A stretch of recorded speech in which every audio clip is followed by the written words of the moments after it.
नमस्कार। आज हम बात करने वाले हैं हाल ही में हुए OICL AO मेंस एग्जाम के बारे में। जिन लोगों ने ये एग्जाम दिया है या फिर देने की तैयारी कर रहे हैं, उनके लिए ये एनालिसिस बहुत ही ज्यादा जरूरी होने वाला है। तो चलिए इसे डिकोड करते हैं। तो सबसे पहला और सबसे बड़ा सवाल जो सबके दिमाग में घूम रहा है, पेपर आखिर था कैसा, कितना टफ था? चलिए पता लगाते हैं। तो वर्डिक्ट ये है कि पेपर इजी से मॉडरेट लेवल का था। मतलब अगर तैयारी अच्छी थी तो ये एग्जाम बिल्कुल डूएबल था। कोई ऐसा बड़ा सरप्राइज देखने को नहीं मिला।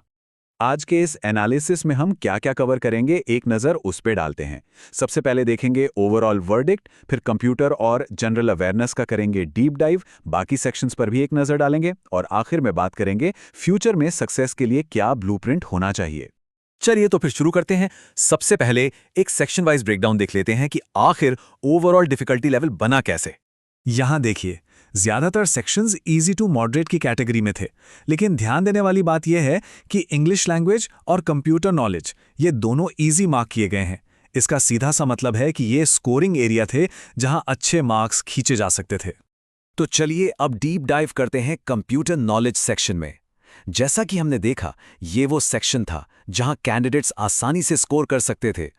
और ये सिर्फ हम नहीं कह रहे हैं, एनालिसिस साफ साफ कहता है कि ये section easy, predictable and scoring था। मतलब अगर बेसिक्स क्लियर हैं तो इसमें अच्छे मार्क्स पक्के थे।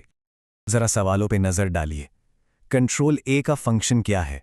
कौन सी एक की नहीं है? कौन सा ओपन सोर्स OS है? मतलब एकदम बेसिक सवाल।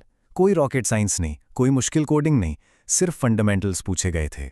इंटरनेट और ईमेल वाले सवाल भी बिल्कुल सीधे सपाट थे, जैसे कि अनसॉलिसिटेड मेल कहाँ जाती है? स्पैम में, है ना? SMTP का फुल फॉर्म, इनकॉग्निटो मोड क्या होता है?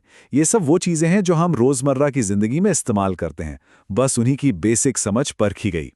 और ये SMTP क्या भला है? ये है सिंपल मेल ट्रांसफर प्रोटोकॉल। सीधे शब्दों में ये वो स्टैंडर्ड तरीका है जिससे इंटरनेट पर एक से दूसरे को ईमेल भेजा जाता है। बस इतना ही सिंपल है।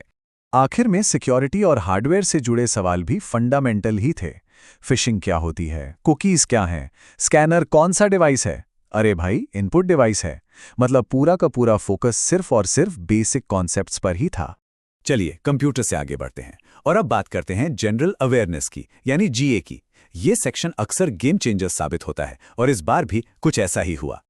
ये चार्ट सब कुछ साफ कर देता है। देखिए, 40% वेटेज था करंट अफेयर्स का और उसमें भी ज्यादा फोकस दिसंबर महीने पर था। उसके बाद 30% स्टैटिक जीके और 20% इंश्योरेंस अवेयरनेस। मतलब तैयारी का फोकस कहाँ होना चाहिए था, ये बिल्कुल क्रिस्टल क्लियर है। स्टैटिक जीके के सवाल भी काफी मिक्स थे। एक तरफ हवा महल कहाँ है जैसा सवाल, तो दूसरी तरफ IFC का हेडक्वार्टर कहाँ है, और तो और पहली स्लीपर वंदे भारत एक्सप्रेस का रूट भी पूछा गया। मतलब हर तरह की जानकारी रखनी थी। करंट अफेयर्स और इंश्योरेंस अवेयरनेस के सवाल बहुत स्पेसिफिक थे। दिसंबर में क्या हुआ, सरकारी स्कीम्स कौन सी चल रही हैं, और इंश्योरेंस से जुड़े टॉपिक्स जैसे इंश्योरेंस फ्रॉड या LIC ने किसके साथ पार्टनरशिप की। फोकस एकदम पिन पॉइंटेड था। तो कंप्यूटर और GA का तो हमने डीप डाइव कर लिया। अब फटाफट बाकी सेक्शंस पर भी एक नज़र मार लेते हैं ताकि पूरी पिक्चर क्लियर हो जाए। रीजनिंग और क्वांट दोनों ही इजी टू मॉडरेट लेवल के थे। रीजनिंग में वही अपने जाने पहचाने टॉपिक्स थे, पजल्स, सिलोगिज्म, और क्वांट में सिंप्लीफिकेशन, DI और अरिथमेटिक पर जोर था। दोनों ही सेक्शन करने लायक थे, बस टाइम मैनेजमेंट ही सारी गेम थी।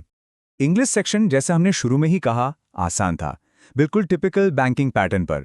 Reading comprehension, cloze test, para jumbles, कुछ भी नया नहीं था। जिसने प्रैक्टिस की थी उसके लिए ये एक और बढ़िया स्कोरिंग मौका था।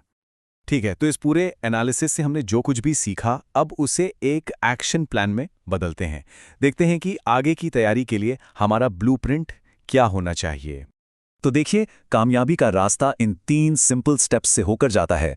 पहला, अपने फंडामेंटल्स पर पकड़ मजबूत कीजिए।